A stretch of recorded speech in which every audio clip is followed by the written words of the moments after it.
It really seems like remakes of classic PS1 games is becoming the new trend. Crash Bandicoot, Spyro the Dragon, Medieval, and even Resident Evil 2 and 3. But one game that thoroughly deserves it as much as the rest is the 7th entry in the legendary Final Fantasy series. With it just around the corner, let's take a sneak back at the original on today's episode of PlayStation Legacy.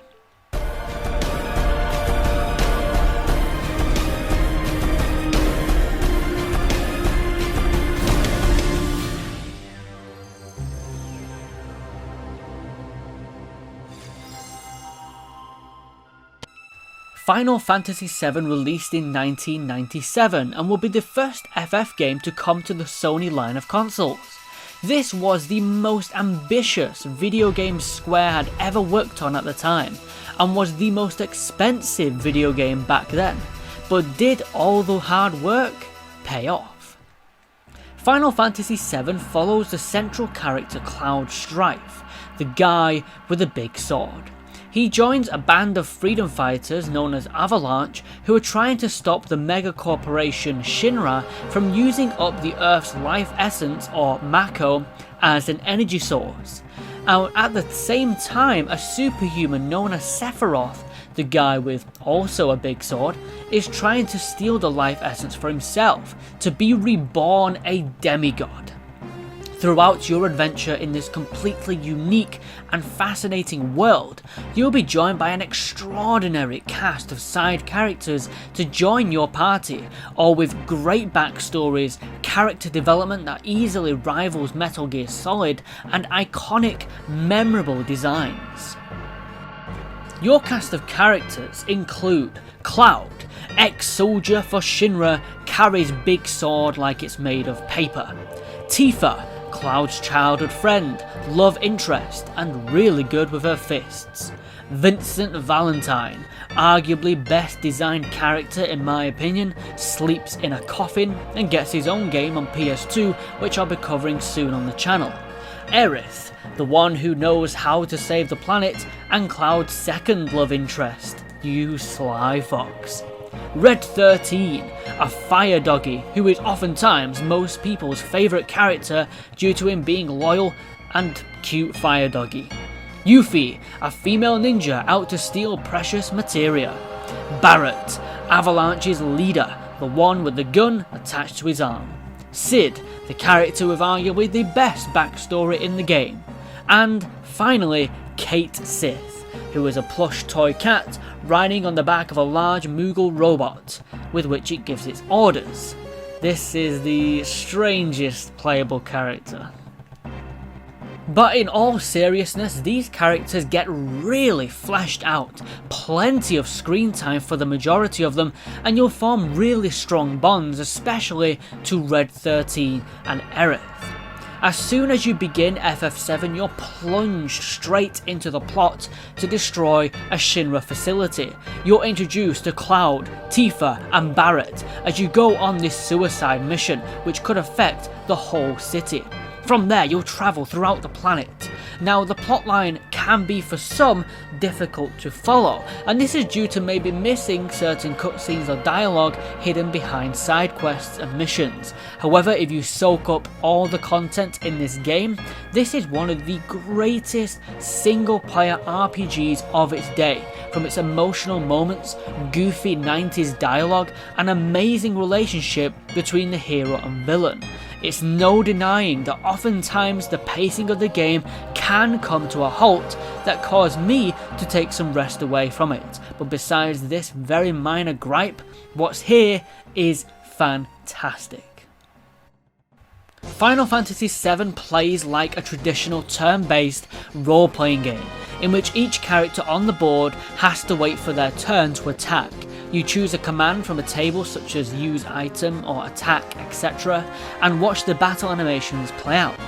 Now, Final Fantasy VII has a limit break mechanic in which a character can pull off a powerful limit break move when their meter is filled, and this can also be carried over to other battles if you want to save it. Each character has new limit breaks to unlock, new weapons, new armor pieces, and accessories to find. Also, a new mechanic in FF7 is the materia system, which basically is like all your character's abilities from other RPGs, such as fire spells for example, but now are in the form of equipable accessories. So you don't need to teach your characters these abilities, you just find them, equip them and unequip them, customizing your characters and forming new strategies. Now, my biggest gripe with the combat in FF7 is the party limit to only 3 characters, and for the most of the game, Cloud is essential, which leaves you with just 2 character slots to play around with, when the amount of playable characters you have far exceeds that limit, and it'll mean sometimes some characters get more leveling up and treatment than others purely down to the game's design. Outside of the brilliant combat system, however, FF7 is unfortunately plagued with lackluster minigames. Don't get me wrong, Cloud riding on a snowboard sounds flipping awesome on paper. Why isn't Final Fantasy Tricky out yet? But the controls are really poor, and that's for like almost every minigame. These are a complete chore and unfortunately frustrating to play. Final Fantasy VII on the PlayStation 1 has a lot of moments that are a joy to the eye. The pre-rendered backgrounds are full of vibrance and authenticity. The battle animations are well directed, complete with amazing looking effects and character models, and the full motion video cutscenes are well produced for its time, adding some real character to the game's narrative. However, I mean, come on, even for 1997, the blocky character models when you're not in combat look atrocious and way out of proportion. Like, look at Cloud, he's got huge hands and shoulders, but yet his arms look like sticks. It's ridiculous, and I can totally understand it if someone was put off from playing this game if this is the first thing they see. These models stand out from the vastly different in quality backgrounds, but in the worst way possible. Even moving blocky Cloud can be a struggle when the background is not always clear on where you can and can't go. However, the music here is phenomenal. The orchestral soundtrack is filled with memorable, moving, and truly powerful pieces that not only add an extra layer of depth to the narrative, but also make them feel that much more relatable and sympathetic. Later in the game, you'll learn that Sephiroth is genetically related to an alien called Genova that came to this Earth via meteorite many years ago. Then you witness this.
Cloud and the rest of his group head to Sephiroth to finally beat his ass.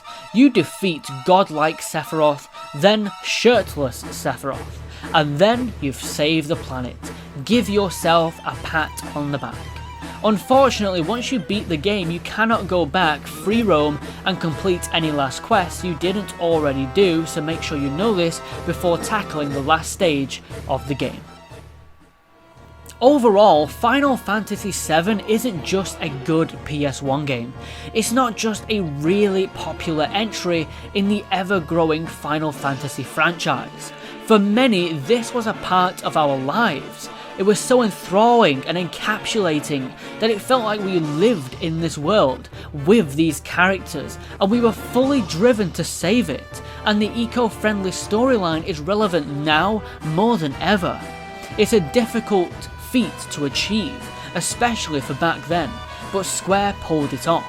I've had some trouble figuring out which score to give it on my scale, as some elements like the blocky models, pacing issues and poor minigames do bring it down a touch. However, for what my PlayStation Legacy series stands for, Final Fantasy VII is a huge part of the legacy of PlayStation, and forever will be.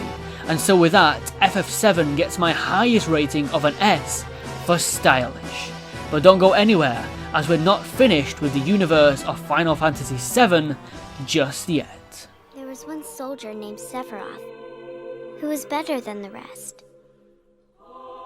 But when he found out about the terrible experiments that made him, he began to hate Shinra. And then, over time, he began to hate everything.